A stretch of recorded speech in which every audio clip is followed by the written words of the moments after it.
everybody, it's Katie from Ray & Company Face Painting and Body Art on the Ray & Co Insiders channel. In today's video, we are going to be doing this heart crown, which would be perfect. It's an on-the-job design and it would be perfect for Valentine's Day, or if you just want to have a heart design represented on your board. So this design with all the details took me about 5 minutes and 15 seconds. Plus or minus. Sometimes it goes a little bit slower on the board because it's plastic and you got to wait for things to dry and stuff. But let me show you what I'll be working with today so that you can get a sense of some of the supplies. Okay, so what I used today, so what I'll be using is a Paint Pal Arty angle brush. So this is, I think, about a 3/4 inch brush. It is an angle brush. And then I will be using a filbert brush. This one happens to be by Paint Pal as well, called the Little Drop brush. I'm a big fan of Paint Pal, if you can't tell. And then this is Paint Pal Luxe Swirl number 4. I do almost everything, almost all my line work with number 4 round brushes, but occasionally I'll reach for liner brushes and things like that. I will be using a stencil today. So this one is, actually I have it backwards. This one is actually BAM 1039, and it's just a basic star stencil, but having like a heart stencil as well that will have a little bit more texture like this, where there's a lot of repeat of the design in one stencil could be helpful. So I'll be using that. Finger daubers are always super helpful for stenciling. They give a nice clean stencil. And then I forgot a supply as well. Okay, and then I have two one strokes. They're both by Tag.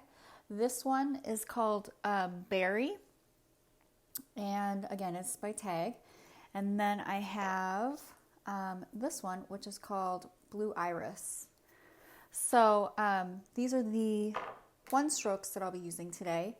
And then I will be using a teardrop sponge for a little bit of a base layer on the eyes as well. If you are interested in sort of starting, I don't know where you are in your journey, but if you're interested in starting your own face painting kit, I do have this guide available. It's called How to Build Your Face Painting Starter Kit. It kind of goes through my journey on how I started, where I started, and then how I kind of leveled up through my journey. And so you're welcome to pick that up online. You can do that at my website. I don't know if you can see this, but rayfaceart.com/learn, or check the description to see if there's a link. Okay, so let's get started. The first thing that I'm going to do is I'm going to go ahead and pick up some light purple and dark purple. I forgot to mention that I do use a mister bottle like this to activate paints. It's just a cheap thing that you can get at your local big box store, drugstore, etc. So I'm looking for kind of a dry consistency.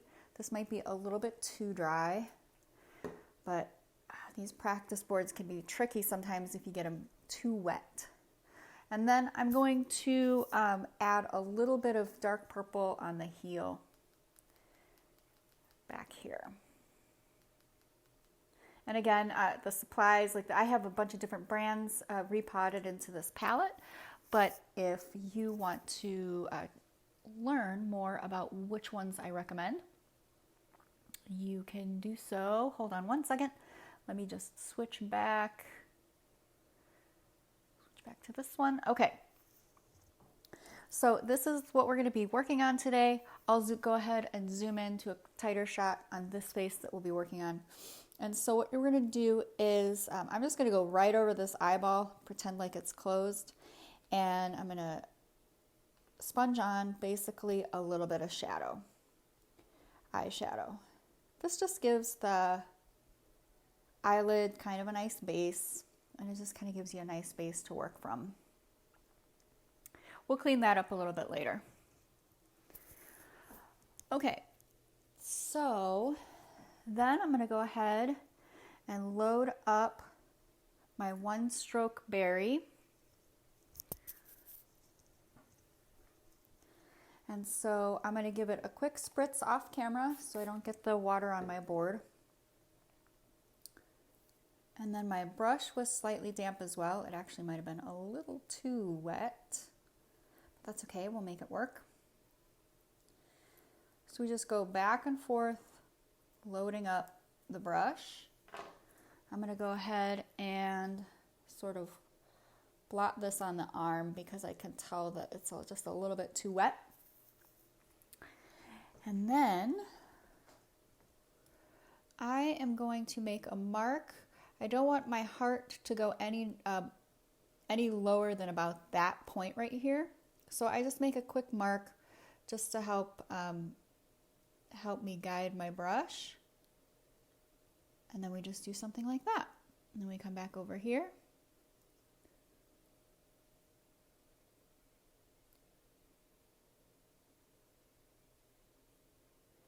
And we do that, and then I'm going to use the heel of my brush here just to fill in that little bit of pink.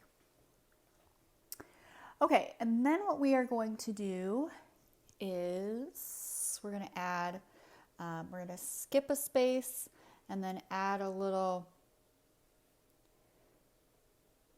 stroke here on either side, and then I'll go ahead and add one more here down towards the eyelid. All right, then I'm going to go ahead and rinse that angle brush out. Now, while this heart and these areas are drying, it would be a really great time to put on some iridescent loose glitter if you have some cosmetic glitter, either just the white holographic, or you could put some pink on there, whatever you have available. If you're just starting your kit, having some white holographic is super handy and very versatile. So you don't have to feel like you have to have all the fun glitters and stuff. You can still make something look really awesome. Okay, so now what I just did is I loaded up my brush with this blue iris from Tag. Sorry if I'm in the frame. And then we're just going to go back up here and we're going to kind of fill in the gaps with a couple strokes to frame out the crown.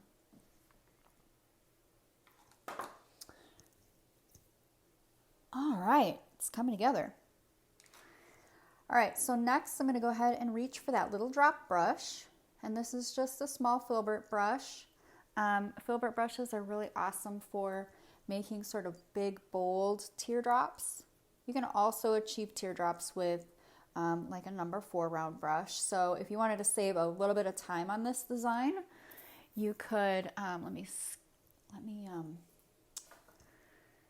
switch back to my other view here. If you wanted to save a little bit of time, we have some line work going on here and here.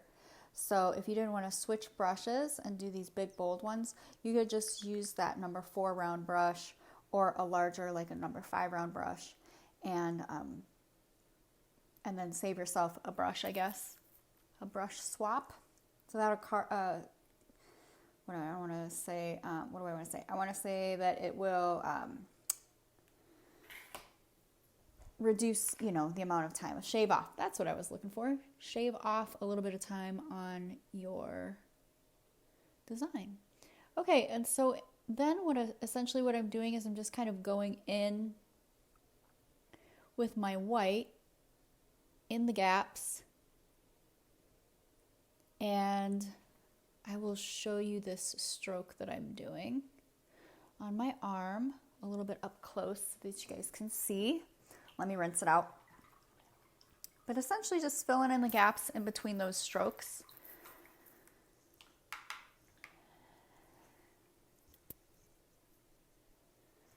And come in here.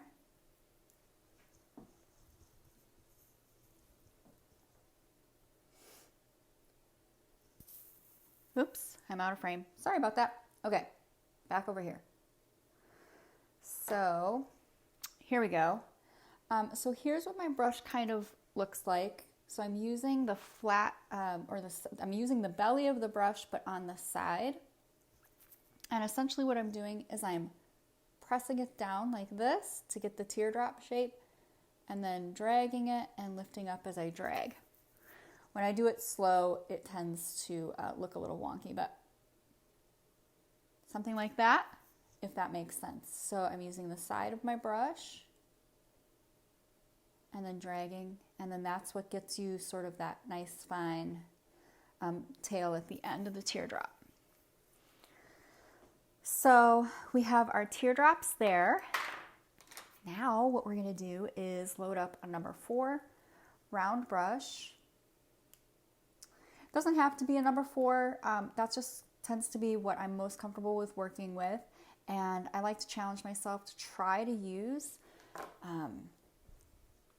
kind of one primary brush so that I'm not switching brushes all the time. So now what we're just going to do is we're just going to do some teardrops at the bottom of the heart, kind of going up towards this point in the middle. So we'll add maybe one more that looks a little off balance. So we'll just add one more. I know it's not even in terms of the count. We got 3 on this side and 4 on that side, but visually speaking, it looks a little bit more even that way. And then we'll go ahead and just loading my brush up again. We'll do like a little, I'll call this a starburst on the side, and then maybe a little highlight on the heart. And then for some added, you can add some additional elements. And adding elements just always depends on, how long your line is and what kind of business model you have. I mean, if you are doing pay per face designs, I think sometimes you have a little bit more opportunity to be to take your time with the designs depending on what you're charging for a particular design. So I'm just adding a couple little dots here and there that I think would liven up the design. Now you could also bring the dots down on the cheek as well instead of using stars, but we're just going to go ahead and use some stars. We'll just add a couple here too, just for fun. Okay, so now what we can do is we'll switch over and we'll do some of these stars. Before I do that, I'm going to go ahead and clean off those eyes a little bit, just to clean this up.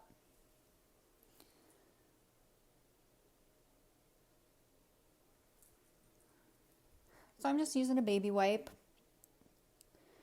The baby wipes that I like to use on the job are the Water Wipes brand of baby wipes.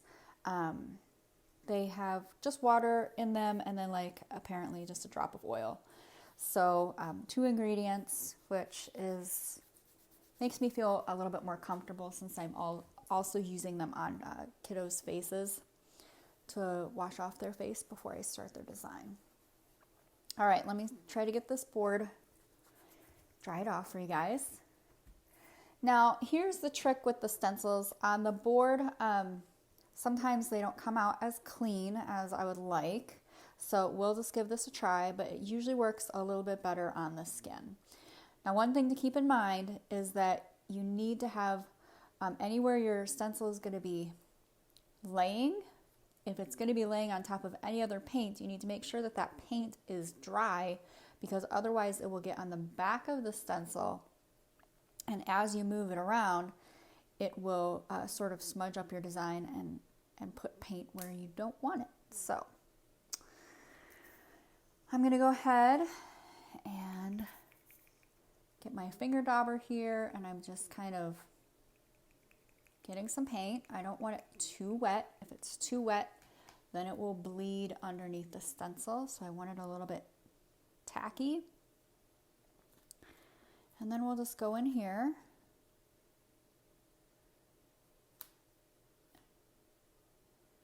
and finger dab on some of these stars. You can tell that it's tacky because it's kind of lifting up on my stencil. Okay, so there we go. Not a super clean stencil, but you get the idea. And like I said, it usually comes out a little bit better on the skin. Let's see if we have enough left over here to get it on the other side.